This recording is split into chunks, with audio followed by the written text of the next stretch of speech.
today, as I mentioned, was built in 1865. The Sisters of Mercy came out here with our first Catholic Bishop of Auckland, Bishop Francois Pompallier. And the Sisters of Mercy were founded in Ireland, of course, by a woman by the name of Catherine Macaulay. And Cecilia Marr was one of the first Sisters of Mercy on this site in 1850. So it's been a place of mercy. The nuns have been here ever since that time. And a number of people mentioned as they walked in, said, why are their chairs all facing the way that they are? It's so unusual. But people in the back stalls, they thought, the nuns would come in here for several times a day for prayers and for mass. So that always, the senior sisters would always sit at the back so that they could keep an eye on the junior sisters who were sitting in front. And that's why they can have more comfortable seats. They have more room for them to kind of tap younger sisters and novices in the front to correct them or to discipline them. So when I saw the third row in front, I was going to think, boy, these are real troublemakers. Right coming in here. So that's kind of part of the history of this sacred place. But of course, now the sisters have their new chapel, which is inside their mother house, the convent, which is next door to us. And this they maintain, particularly for weddings, for other ceremonies that do take place. And it is a very popular venue. But I know for Erin and Matt, the fact that they wanted it here, they said, well, it is a beautiful place. We wanted to share our love for each other in front of our family and friends in an environment that kind of caught up with the love, not only that they have for each other, but with the love that they have for God. Now, part of my great joy of being a priest is that you get to do lots of marriages. And last Tuesday, we had our wedding rehearsal here. Well, I didn't tell the couple, although I couldn't met you. Matt, here with you. I had a wedding anniversary for a couple of my parishioners who celebrated 25 years of marriage. So as we were sitting there in the early afternoon, I said to them, look, I'm marrying a couple later on in the week.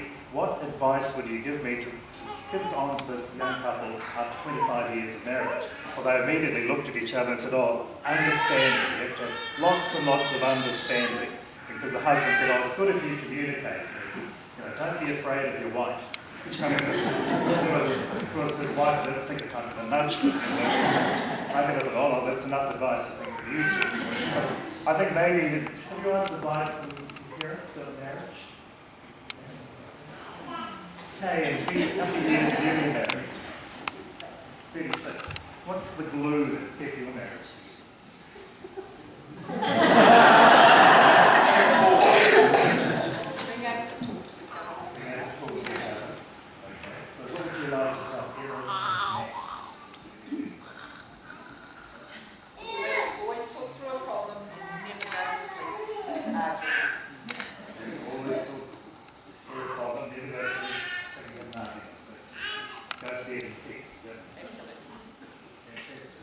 Okay, Denise. Now, Denise and the late David have been married for 29 years. So, what was it that kept you together?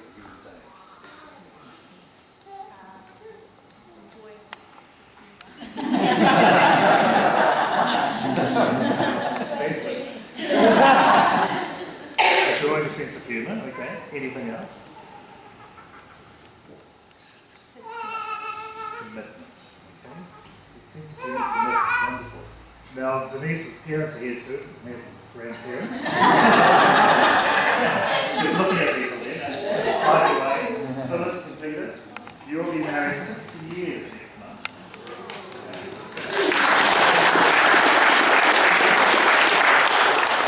What's kept you together for so long? What advice do you have for your grandchildren? Keeping the wife and the children under control.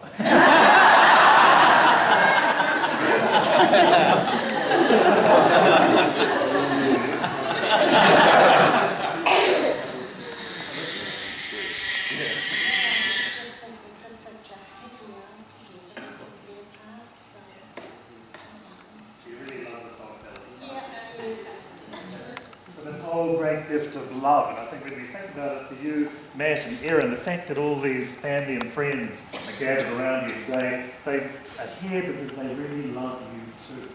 And I think that the fact that you've invited them, obviously there's something special about each and every guest that is here today, your love for them.